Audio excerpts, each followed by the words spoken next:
Hello, and welcome back to another edition of Roots. On today's episode, we'll be discussing a man named Ellis Drake. Did you know that the modern-day stitching for a baseball was designed by someone from right here in Stoughton? Oh, and that he was also just a kid when he did it? Well, that's exactly what happened back in the mid-19th century. Ellis Drake was born on February 16, 1839, in Stoughton, Massachusetts. One known address of his in his older days was 276 Capon Street, which actually would have been right down the street from the subject of our first episode, George Quincy Clifford and the Belcher Shoelace Company.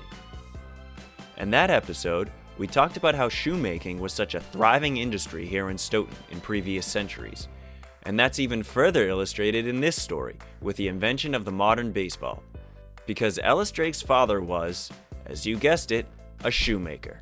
And it was at his father's shop where Ellis found all kinds of leather to help him make his adaptation of the baseball. But before we get into Ellis Drake's role in baseball history, I first want to go back to the early days of baseball, back so far to when it wasn't even called baseball, but instead rounders, to tell you why Ellis even found the need to make the adaptation. The first game of baseball is believed to have been played in Cooperstown, New York, where the Baseball Hall of Fame is, in 1839.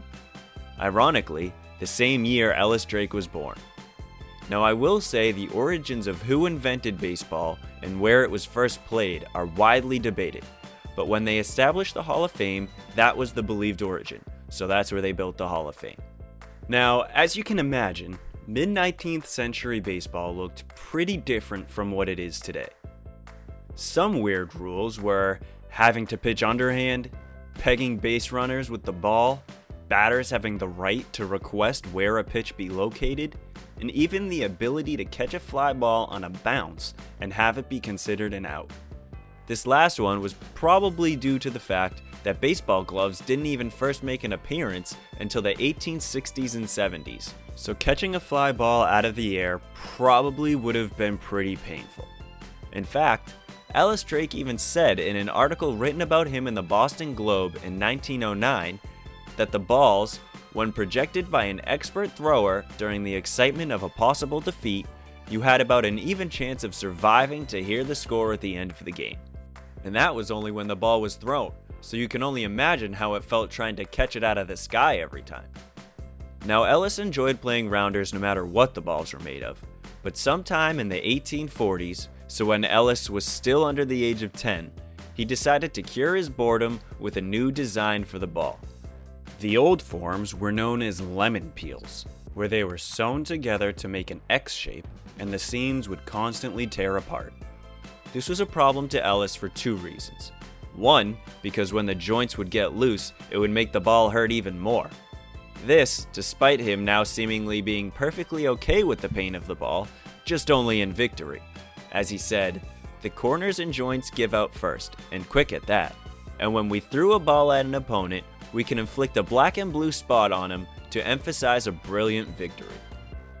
Probably the more important setback to a torn baseball, though, is that the loose flaps on the X design got caught in the wind and would make the ball go wild, not staying true to form.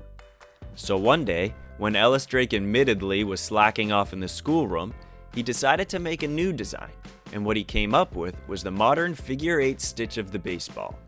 He got some scrap leather from his father's shop, made some prototypes, and finally developed a cover where the stitching never came apart, and as he said, gave us a chance to play the game with old-time enthusiasm and without injury.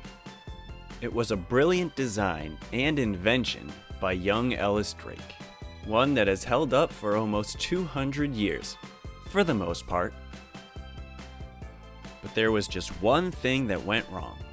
Ellis played with the new ball, but he never got it patented, although you can't really put too much blame on him seeing as he was still a child at the time. And unfortunately, 2 years after his invention, two brothers named George and Harry Wright got hold of the design and put it on the market. Ellis Drake discussed not getting a patent in the same Boston Globe article and said that, "It is a satisfaction to me, however, to think that I have been able to confer some pleasure on the world, though I have never received a thank you or a complimentary ticket to a ballgame. Ellis didn't let that get him down though, and kept to his passion of inventing throughout much of his life. Ellis Drake went on to invent many other things later in life, now knowing to get them thoroughly tested and patented, like a new type of skate, a new cannon and shot, and many improvements on the old type of sewing machine. It truly is a wonder that a child was responsible for modernizing and perfecting the stitching on a baseball that would be used by millions and millions of people, and that he was from right here in Stoughton. Ellis Drake died on December 18, 1912, at 73 years old. Ladies and gentlemen, Ellis Drake.